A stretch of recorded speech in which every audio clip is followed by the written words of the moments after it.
Atelier d'évaluation de la deuxième phase du projet Réduction des cas d'infections sexuellement transmissibles, de contamination au VIH et des grossesses non désirées parmi les jeunes filles de la commune de Tanguieta.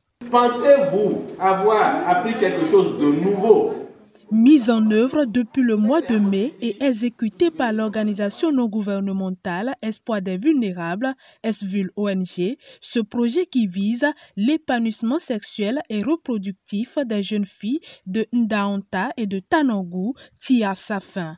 Et pour clôturer les activités, un bilan s'impose. Nous avons jugé important de faire cette évaluation parce que ce sont des filles élèves et apprentis qui sont bénéficiaires de cette intervention que nous avons formés et à leur tour de sensibiliser les gens sur le terrain. D'accord? Donc il faut à un moment donné s'arrêter pour évaluer les activités menées par ces pères éducatrices, parce que c'est comme ça que nous les appelons, avec d'autres acteurs qui nous ont accompagnés dans la mise en œuvre de ce projet-là. Jugé important de faire une évaluation ensemble avec ces partenaires locaux qui nous ont accompagnés sur le projet. Donc l'évaluation a été faite et nous en avons tiré plusieurs résultats. Pour arriver à ce stade d'évaluation, les pères éducatrices, dans l'exécution de leurs tâches, ont mis en place des stratégies bien ficelées pour sensibiliser et relayer les informations auprès des jeunes filles des localités bénéficiaires. L'ONG d'Espoir des vulnérables nous a formés pour lutter contre des maladies sexuellement transmissibles. Après la formation de cette ONG, nous avons été sur le terrain pour sensibiliser nos parents, nos jeunes frères qui ne connaissent pas comment se transmettent les maladies et qui ne savent pas de quoi il s'agit. Cette ONG nous a permis de les sensibiliser sur ça. On a sensibilisé nos amis, ceux qui sont dans l'église, les dimanches, dans le marché, on prend un bâtiment pour aller là-bas pour sensibiliser.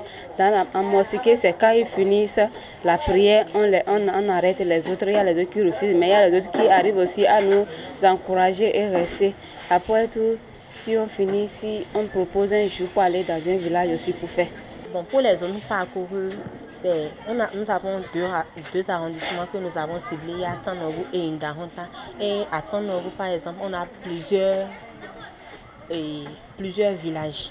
Les peu, à travers les fiches qu'elles nous ont renseignées, ont pu organiser pour les IST près de 193 séances pour les IST et 112 pour le VIH et près de 119 pour la planification familiale.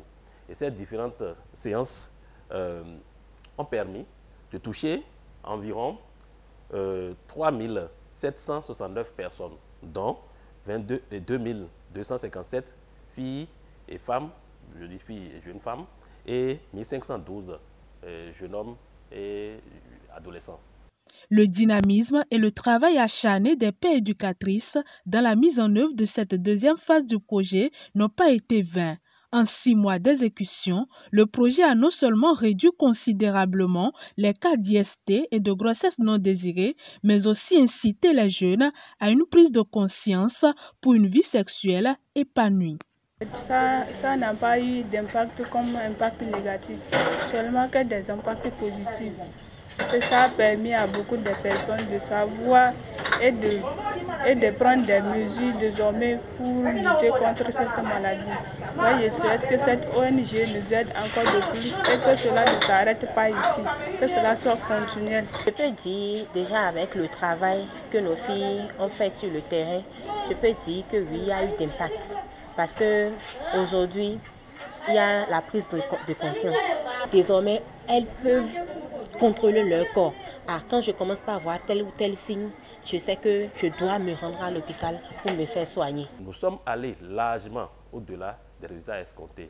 Comme je vous l'ai dit tout à l'heure, le projet avait prévu 1200 jeunes filles pour avoir les informations, pour améliorer leurs connaissances sur les IST, le VIH et la planification familiale. Mais nous avons 2257 filles qui ont été sensibilisées. Ça veut dire qu'il y a plus de 1000 jeunes filles qui ont désormais amélioré leurs connaissances en matière d'IST, VIH et la PF. Et aussi pour le dépistage, il était prévu 400, mais nous avons atteint 451 personnes. Donc les résultats sont largement satisfaisants. Et ça, c'est à l'actif de nos pères éducatrices qui ont vaillamment travaillé sur le terrain avec l'appui des animateurs de l'ONG. Cette expérience enrichissante et réussie de ce projet ne serait possible sans le soutien et l'accompagnement des partenaires techniques et financiers. Je tiens à remercier sincèrement les partenaires parce que avec leur appui, nous avons eu beaucoup de changements au sein de ces communautés-là. Et je leur dis un sincère merci. Et s'il y a autre chose, il ne faudrait pas qu'ils nous oublient, qu'ils pensent toujours à nous. Une fois encore, je remercie l'ambassade de France, partenaire financier de ce projet, pour nous avoir fait confiance et pour nous avoir soutenu notre intervention pendant 2 années successives.